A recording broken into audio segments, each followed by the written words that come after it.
ರಘು ದೊಡ್ಡೇರಿ ಅವರೇ, ಮತ್ತೆ ಯಾಕ್ರಿ ಸಿಡಬ್ಲ್ಯೂಸಿ ಈ ರೀತಿಯಾಗಿ ನಿರ್ಣಯವನ್ನ ಕೈಗೊಳ್ತೀರಿ? ಯಾರಿಗೆ ಹರ್ಟ್ ಆಗ್ತಾ ಇದೆ, ಯಾರಿಗೆ ಪ್ರಿಕ್ ಆಗ್ತಾ ಇದೆ? ನಿಮ್ ಪಕ್ಕ ಕೂತಿರುವ ಕಟ್ಟರ್ ಮುಸಲ್ಮಾನವಾದಿ ಮುಸ್ಲಿಂ ಮುಖಂಡ ರಜಾಕ್ ಅವರೇ ಹೇಳ್ತಿದ್ದಾರೆ, we don't have objection, why is Congress having problem ಅಂತ. Smita, just now you just now said you don't have problem. Why is Congress having problem?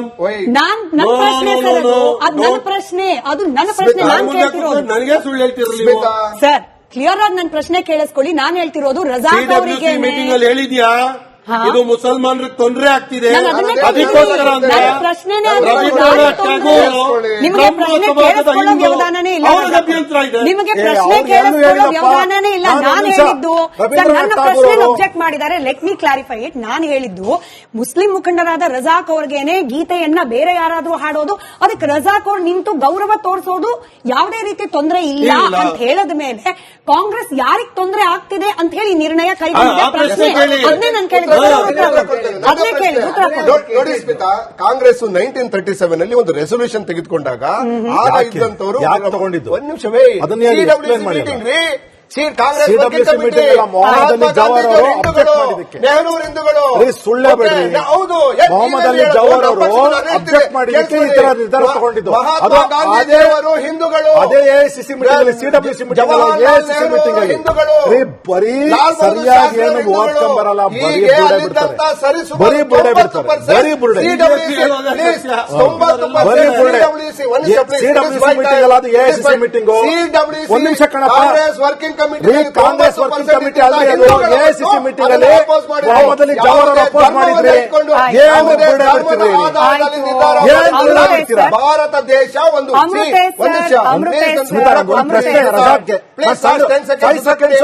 Raghu ಅವರು 10 ಸೆಕೆಂಡ್ ಮುಗಿಸ್ಲಿ, ಭಾರತ ದೇಶಕ್ಕೆ ಒಂದು ಒಗ್ಗೂಡಿಸುವ ಒಂದು ಗೀತೆ ಬೇಕಿತ್ತು. ಅದನ್ನ ಕೆಲವು ಮಾಡಿಫೈ ಮಾಡಿ ಹಿಂದೂಗಳೇ ಮೆಜಾರಿಟಿ ಇದ್ದಂತ ಸಿಡಬ್ಲ್ಯೂಸಿ ನಲ್ಲಿ ತೀರ್ಮಾನ ಮಾಡಿದ್ದು. ಈಗಲೂ ಕೂಡ ಮಾನ್ಯ ಏನೋ ಹರಿಪ್ರಸಾದ್ ಅವರು ಇರ್ಬೋದು ಅಥವಾ ರಾಹುಲ್ ಗಾಂಧಿ ಇರ್ಬೋದು, ಅವರೆಲ್ಲ ಹಿಂದೂಗಳನ್ನೇ. ಹಿಂದೂಗಳು ಯಾವುದೇ ಧರ್ಮದ ಆಧಾರದಲ್ಲಿ ಬಿಜೆಪಿ ಅಂದ್ರೆ ಇದು ದೇಶದ ಜನರ, ರಘುವರೇ ನೀವೇ ಹೇಳಿದ ಆಧಾರದ ಮೇಲೆ ಇದು ದೇಶದ ಜನರ ನಾಡಿ ಮಿಡಿತಕ್ಕೆ ತಕ್ಕಂತೆ ತೆಗೆದುಕೊಂಡ ನಿರ್ಣಯ ಅಲ್ಲ. ಕಾಂಗ್ರೆಸ್ ಪಕ್ಷದಲ್ಲಿ ಇರ್ತಕ್ಕಂಥ ನೀವೇ ಹೇಳಿದ್ರೆ ಜನ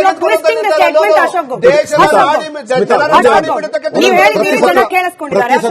ರಜಾಕ್ ಅವರು ಈ ಪ್ರಶ್ನೆ ಕೇಳ್ತಾ ಇರ್ತಾರೆ, ಏನಂದ್ರೆ ಇದು ಮುಸಲ್ಮಾನರದ್ದು ಎಲ್ಲಾರ್ದು ಅಂತ ಖಂಡಿತವಲ್ಲೂ ಇಲ್ಲ. ಯಾಕೆಂದ್ರೆ ವ್ಯಾಕ್ಸಿನ್ ತಗೋಬೇಕಾದ್ರೆ ಕೇವಲ ಪಾದರಾಯನಪುರ ಬಿಟ್ರೆ ಎಲ್ಲೂ ಗಲಾಟೆನೂ ಆಗಿಲ್ಲ, ಎಲ್ಲೂ ಸಮಸ್ಯೆ ಇರಲಿಲ್ಲ, ಎಲ್ಲರೂ ತಗೊಂಡ್ರು. ಆದ್ರೆ ರಜಾಕು ಜಮಾತ್ಸು ಪಾದರಾಯನಪುರ ಇಂಥ ಮೈಂಡ್ ಸೆಟ್ ಮಾತ್ರ. ಮುಸಲ್ಮಾನರು ಭಾರತ ಜೊತೆ ಬಿಜೆಪಿ ಜೊತೆ ಮುಸಲ್ಮಾನರು ಭಾರತೀಯ ಜನತಾ ಪಾರ್ಟಿ ಜೊತೆ ಇದ್ದಾರೆ, ನರೇಂದ್ರ ಮೋದಿ ಜೊತೆ ಇದ್ದಾರೆ. ರಜಾಕ್ ಅಂತ ಅವರು ಮಾತ್ರನೇ, ಕೆಲವರು ಮಾತ್ರನೇ ಅವ್ರಿಗೆ ಮೈಂಡ್ ಸೆಟ್ ಬೇಕಾಗಿದೆ. ಕಾಂಗ್ರೆಸ್ ಅವ್ರು ಕೊಡ್ತಾರೆ, ಅದು ಕೊಡ್ತಾರೆ, ಅದು ಬಿಟ್ಟರೆ